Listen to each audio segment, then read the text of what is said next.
Hoje a Igreja assinala o Dia Mundial das Missões.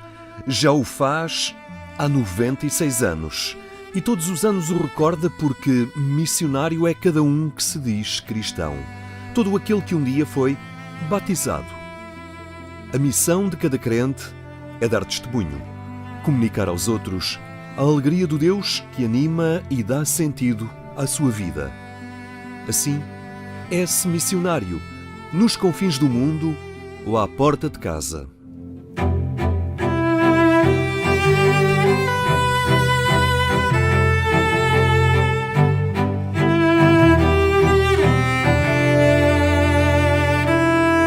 Há quem faça a opção vocacional de entregar a vida exclusivamente a esta missão. São os missionários que, enquadrados nos carismas das diversas congregações missionárias, cruzam continentes, estudam línguas e dialetos, absorvem culturas e costumes para, em qualquer lugar, se fazerem um com os que lá estão e percorrerem o itinerário comum de uma existência que descobre Deus na salvaguarda da dignidade e na promoção da justiça.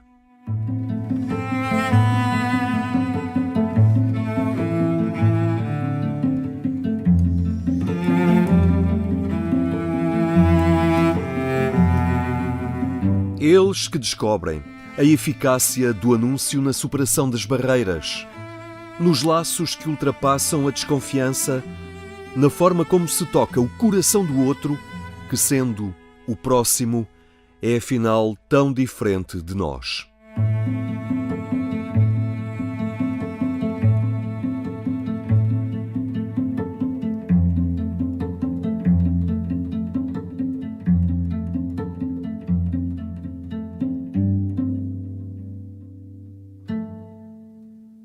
Olha, eu acho que isso foi uma das coisas que mais me marcou na experiência missionária que eu fiz pessoalmente, justamente essa capacidade que as pessoas simples, de religiões diferentes, eu estava num ambiente onde é muito presente o cristianismo, o islão e a religião tradicional, nas mesmas famílias, não é? Com irmãos dos mesmos pais, e a viver isso de uma maneira muito simples, muito sem grandes teorias, mas com uma grande experiência de aproximação e de partilha. Isso depois também se reflete até de uma maneira organizativa na própria forma de estar da Igreja. Por exemplo, nós, no lugar onde eu estava, nós construímos uma nova presença missionária, uma missão nova, não é? Com novos edifícios. Toda a areia daquela construção foi-nos dada pelo responsável muçulmano da comunidade local. E a relação era fantástica, visitávamos-nos, conversávamos, às vezes também sobre religião. Ele vinha ter connosco de uma maneira muito interessada, muito aberta, e nós com ele, não é? E de facto, mesmo materialmente, a missão não teria existido, a missão católica não teria existido sem a areia da terra dele, do terreno dele. E o conhecimento do outro é essencial para quebrar o preconceito. Eu acho que o que cria o preconceito é o medo. E a forma mais eficaz de combater o medo é aproximarmos-nos do outro e percebermos que efetivamente ele é um irmão. E de que não é uma ameaça, pelo contrário, é uma oportunidade e que a sua diferença é uma oportunidade. Portanto, quanto mais valorizarmos essa oportunidade e deixarmos entrar, menos medo teremos e mais valorizaremos a diferença.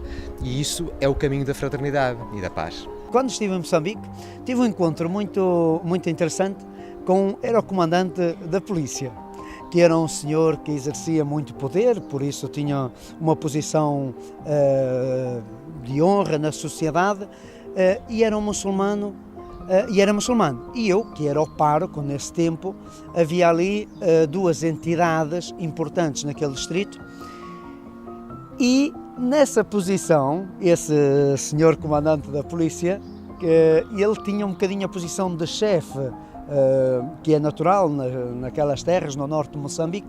Ele tinha um bocadinho dessa posição de chefe, mesmo em relação a um que era o padre católico.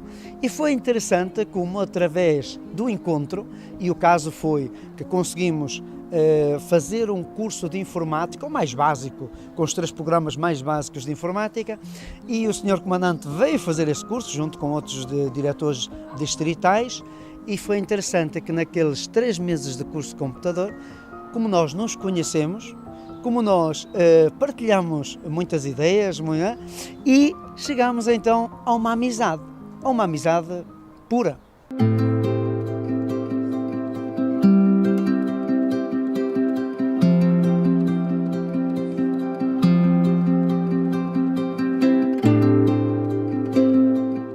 Uma fraternidade sem fronteiras foi o impulso que o Congresso Missionário quis imprimir no estilo novo de fazer missão, de assumir uma identidade religiosa numa proximidade e atitude de diálogo com os que caminham outros itinerários de fé. A identidade religiosa, criadora de sentido e de construção social, como reconheceu Augusto Santos Silva, que participou na abertura dos trabalhos deste Congresso Missionário. Eu, naturalmente, aqui represento o Estado que é laico. Que é laico não porque ignore ou desvalorize o fenómeno religioso, mas exatamente ao contrário, porque reconhece e valoriza o fenómeno religioso. De várias maneiras.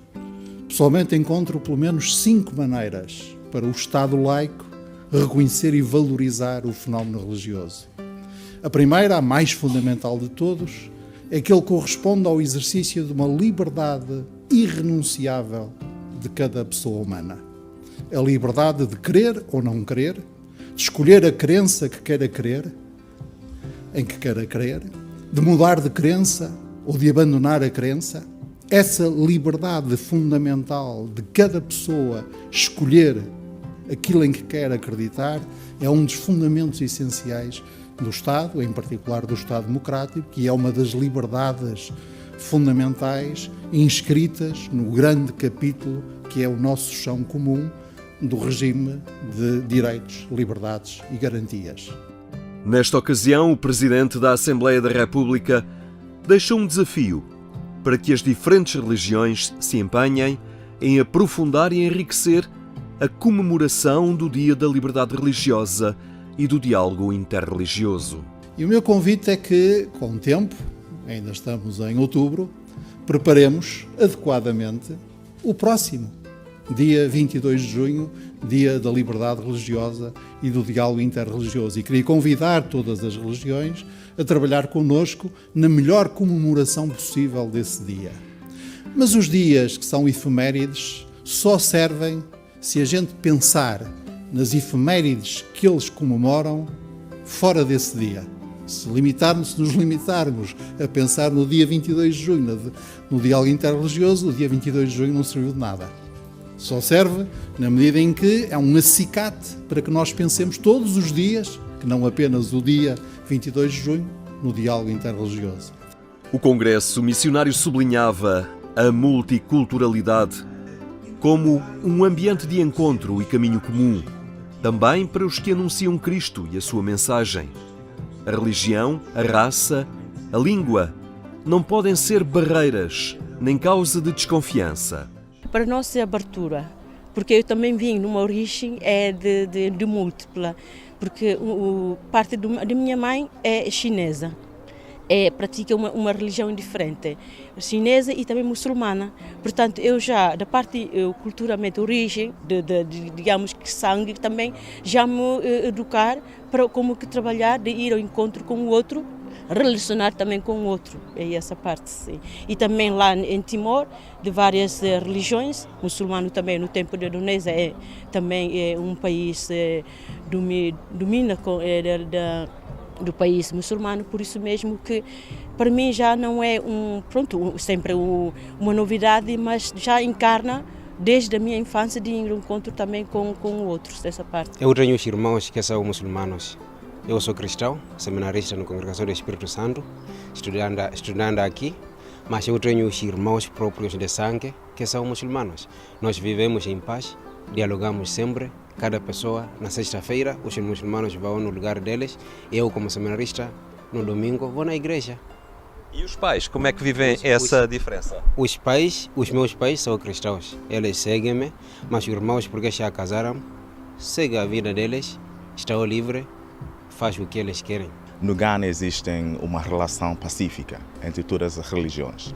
A maioria é cristã, de facto, mas também tem muçulmanos e tem religião tradicional, mas a relação dia a dia é algo super fantástica e nós partilhamos. Isso como se vive no respeito um ao outro e no acolhimento. Não achar que a sua religião é superior que o outro. Portanto, acolhe, dá e depois vive-se. Simplesmente é isso. O padre Andrew Prince sublinha a convivência pacífica entre as diversas religiões que se experimenta do seu país, o Ghana. Eu lembro da minha infância, tive que ir algumas vezes às mesquitas também com os meus amigos e aos domingos convidava também os para ir à igreja católica. Tanto há convites lançados e todos acolhemos e vamos participar. No Natal há uma tradição mesmo de partilhar comida, bebida com os amigos que não fazem parte mesmo da vida cristã. Então nós vivemos isso, sentimos, aquilo é que mesmo sentimos. A palavra-chave é mesmo estar disponível para escutar o outro, ouvir o outro, certamente, e também dar aquele que é capaz de dar. E o outro também vai fazer os mesmos gestos. E quando o programa viver estes meios, certamente e seriamente não haverá conflitos mesmo. Escreve o Papa Francisco na sua mensagem para este Dia Mundial das Missões. Os missionários de Cristo não são enviados para comunicar-se a si mesmos, mostrar as suas qualidades e capacidades persuasivas ou os seus dotes de gestão. Em vez disso, têm a honra sublime de oferecer Cristo por palavras e ações.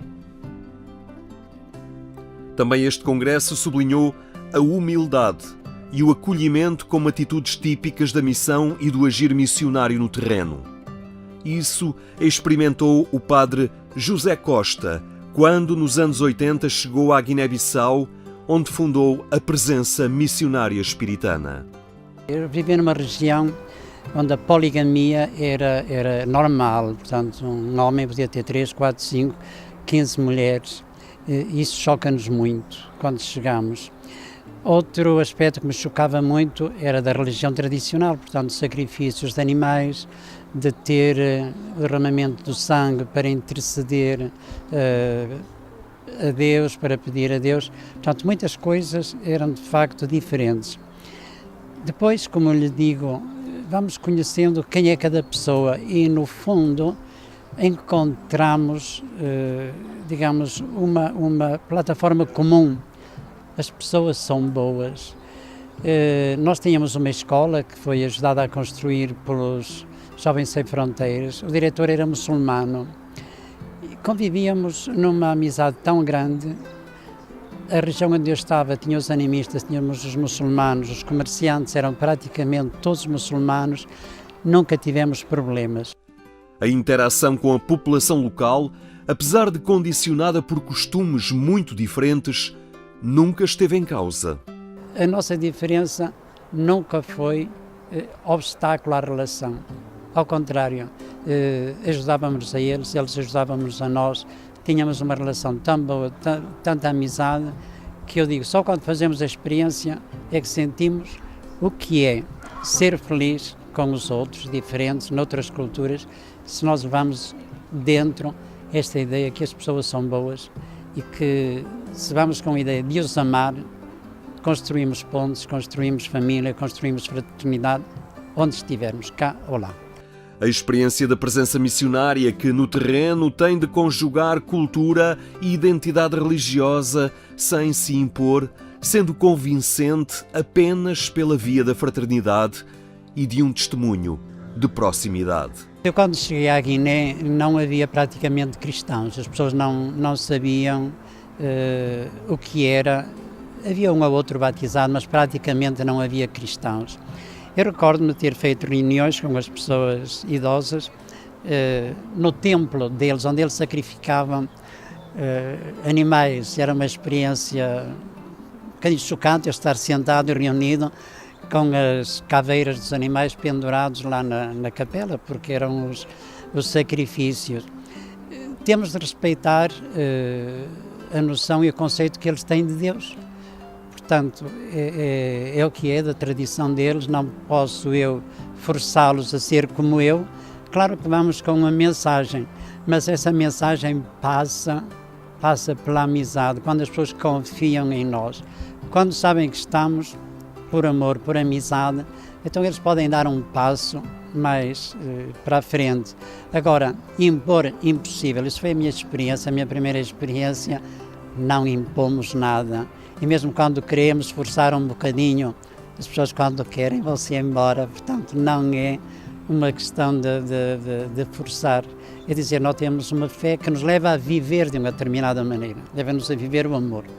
E as pessoas, pois, podem acreditar em Deus ou não, mas no amor acreditam sempre. O amor, essa linguagem universal que toca os corações, a chave capaz de franquear todas as portas e aproximar povos, culturas, religiões.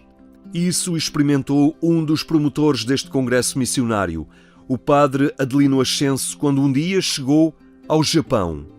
Ele identifica a primeira necessidade do missionário que chega a uma cultura diferente.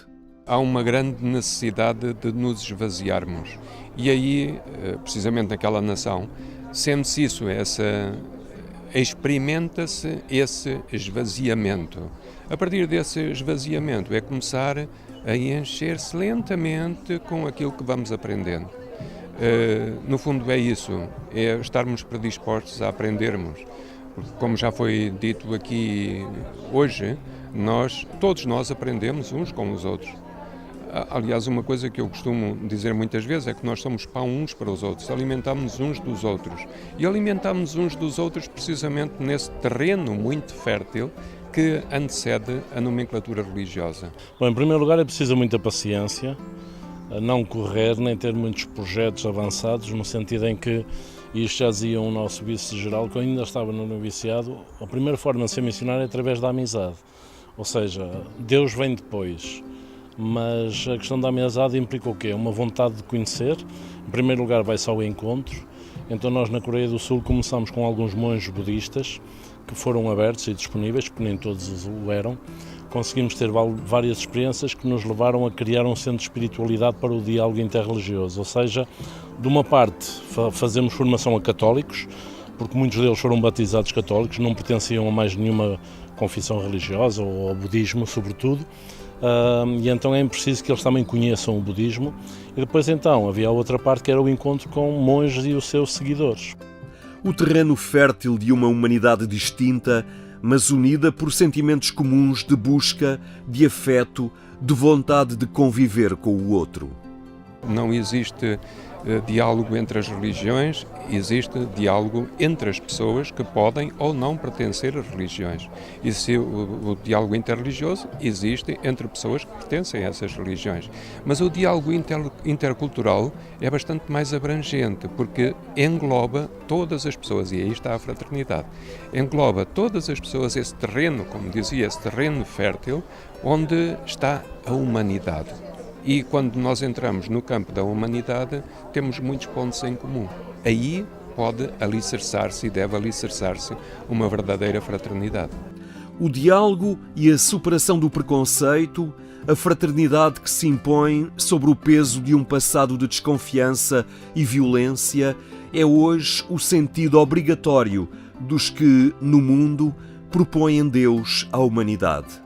O documento de Abu Dhabi sobre a fraternidade humana em prol da paz mundial e da convivência comum foi um marco reforçado pelo abraço entre o Papa Francisco e o grande imã de Al-Azhar.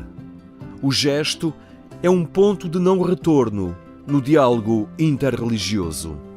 Eu diria que sim, por uma razão, porque no fundo há vários gestos públicos simbólicos, digamos assim, entre estes dois magníficos líderes que temos das nossas religiões, do cristianismo e do islamismo, que manifestam de certa forma uma vontade de fazer diferente daqui para a frente. E portanto o abraço é aquilo que fica numa era da aceleração social em que todos nós estamos menos disponíveis para ler textos e para ler, e cansados de certa forma de grandes cátedras, aquela imagem, a fotografia, o vídeo que simboliza esse abraço é para mim um gesto absolutamente extraordinário. O dirigente da Comunidade Islâmica de Lisboa, que protagonizou um dos debates deste congresso missionário, com Pedro Gil e Henrique Mota, destacou que o diálogo e o trabalho conjunto não é posto em causa pelas diferenças doutrinais de cada religião. se nós pensarmos só nas nossas divergências doutrinais e se cada um de nós ficar arraigado junto das suas tradições e da forma como vê Deus, há muitas diferenças, mas há coisas que nos unem e, portanto, estes pequenos gestos, costuma-se dizer quando se querem unir pessoas que nos sentemos à mesa, não é? A gastronomia, como disse, ou seja, há um conjunto de aspectos culturais e a própria empatia natural entre as pessoas e esses laços de fraternidade que podemos criar mutuamente, acho que são armas poderosíssimas, no bom sentido do termo, evidentemente, ou instrumentos que podem ser utilizados em função dessa união, digamos assim, tão almejada por estes líderes. São Paulo VI escrevia na Evangelii Nunciandi: o homem contemporâneo escuta com melhor boa vontade as testemunhas do que os mestres. Ou então, se escuta os mestres, é porque eles são testemunhas. Na missão, na proposta que apresenta Deus aos homens e mulheres do nosso tempo, é a força do testemunho que toca o coração. Mais do que palavras ou argumentos, é o gesto e a atitude que definem alguém especial. A missão é o resultado de uma fraternidade, que é a partilha de uma experiência de vida, de algo que nós experimentamos com quem encontramos. É, no fundo, uma necessidade de amor. Não sublinhamos tanto a necessidade de partir porque Jesus disse, mas a necessidade de testemunhar, de encontrar como sinal de amor, sinal de amizade, de amabilidade, de fraternidade com quem encontramos. E a atitude sincera de fraternidade deixa de parte toda a arrogância ou convicção de que se é superior. Obriga à humildade, à paciência e à vontade de caminhar com todos. Foi assim na Coreia do Sul, um país que se cruzou na missão do padre Álvaro Pacheco. Não chegar lá e dizer, olha, vimos aqui falar de Deus, vimos aqui falar de vida, vimos aqui falar de conceitos sobre o ser humano, sobre a natureza, sobre o universo e sobre o porquê de tudo isto. E então criava-se amizade, convidávamos para uma refeição. Os coreanos são como nossos portugueses, à mesa fala-se tudo e mais alguma coisa, e então é na mesa que se realizava este primeiro encontro, o encontro da amizade. A sensibilidade missionária no mundo em mudança, onde as barreiras se têm de transformar em degraus que permitam acesso a um patamar de entendimento e proximidade. A fraternidade sem fronteiras que este congresso sublinhou em cada um dos seus momentos. Para mim, a missão no futuro será isto, né? Este diálogo interreligioso e missionário com culturas, com povos diferentes e procurar pontos em comum, né?